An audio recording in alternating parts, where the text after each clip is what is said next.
Halo Sobat MPJ Senusantara, pada video kali ini saya akan membahas tentang 9 hal yang dapat menghambat dan akan menghalangi datangnya rezeki kepada kita.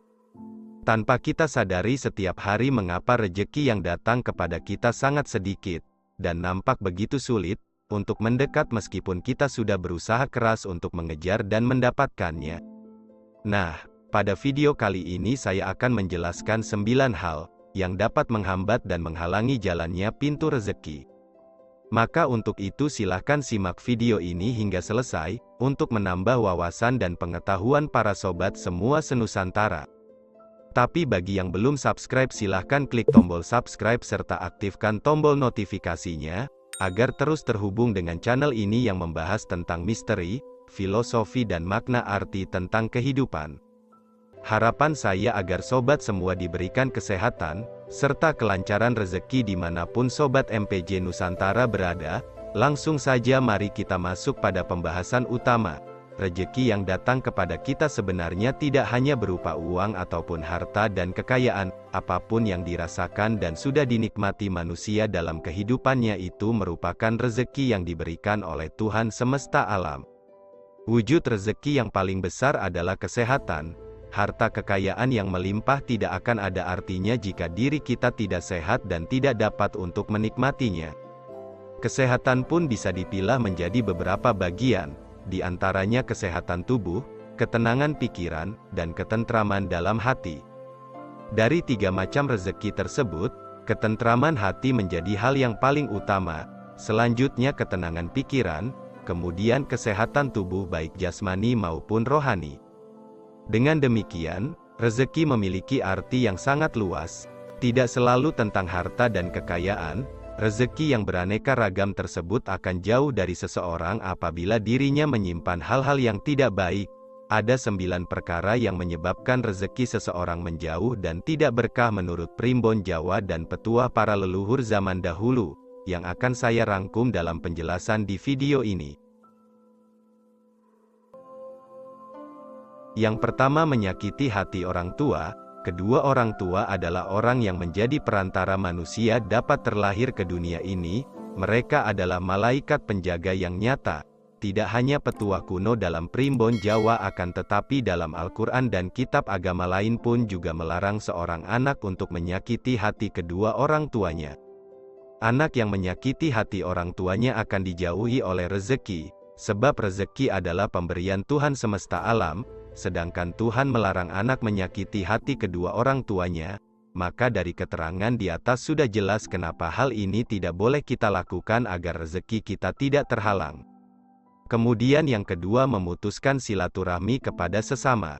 Rezeki Tuhan itu bergerak dari satu tangan ke tangan yang lain, maka menyambung silaturahmi adalah salah satu cara agar keran rezeki yang diberikan Tuhan melalui tangan orang lain sampai kepada kita.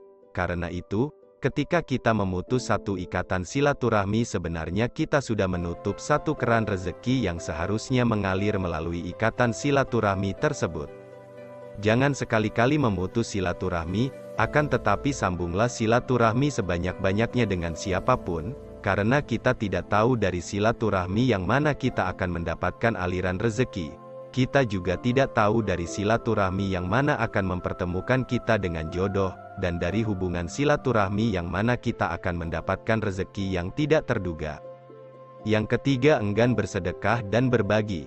Siapapun yang kikir, niscaya hidupnya akan sulit, rezekinya juga sempit, juga bencana seringkali datang bertubi-tubi karena enggan bersedekah.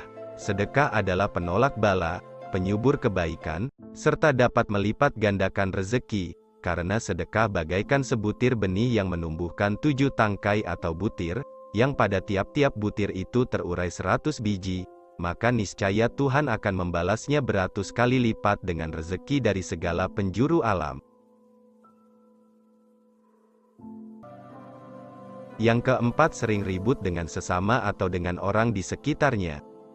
Keributan yang sering terjadi dalam keluarga, atau cekcok suami dan istri, serta anak dan orang tua, juga sesama teman di lingkungan pekerjaan, sebab orang-orang itulah yang sering diajak untuk berinteraksi dalam kehidupan sehari-hari. Seharusnya, di dalam anggota keluarga harus saling memahami keinginan anggota keluarga yang lain serta membuang egonya masing-masing.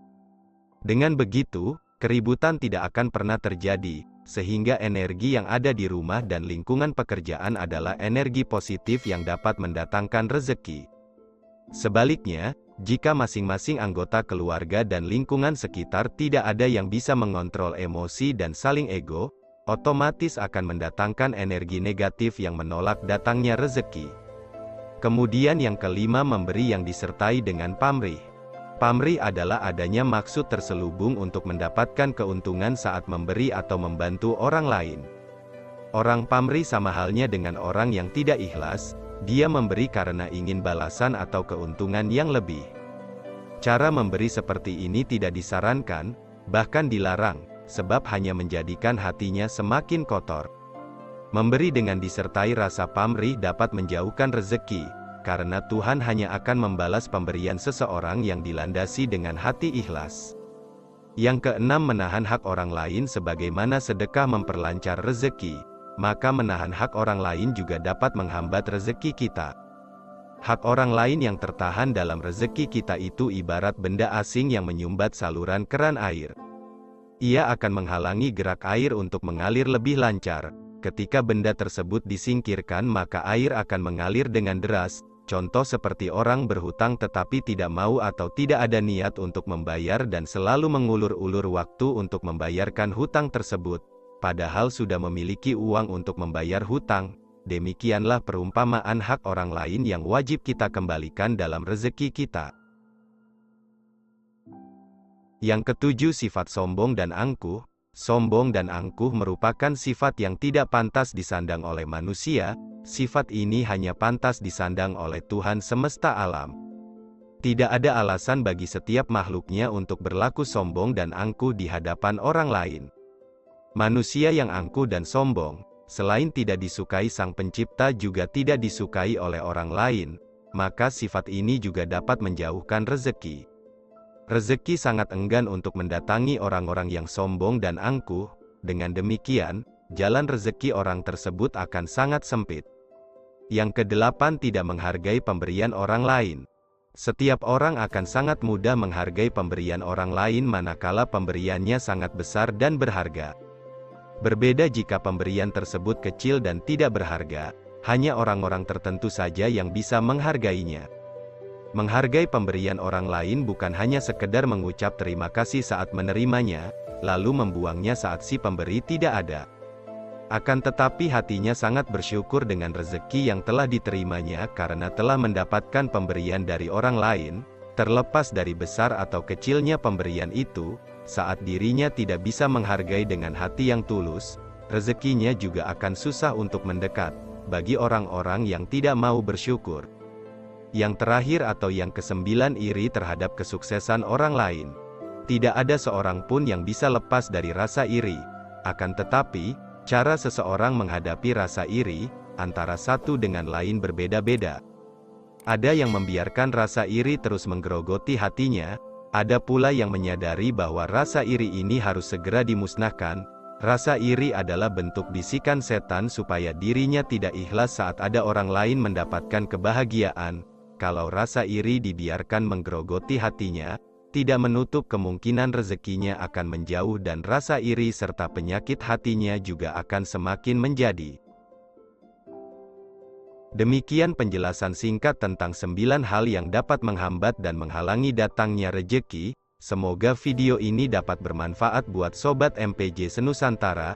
Jangan lupa like dan subscribe serta share apabila informasi ini bermanfaat bagi sobat semua. Salam Rahayu, salam sejahtera dan salam budaya Nusantara.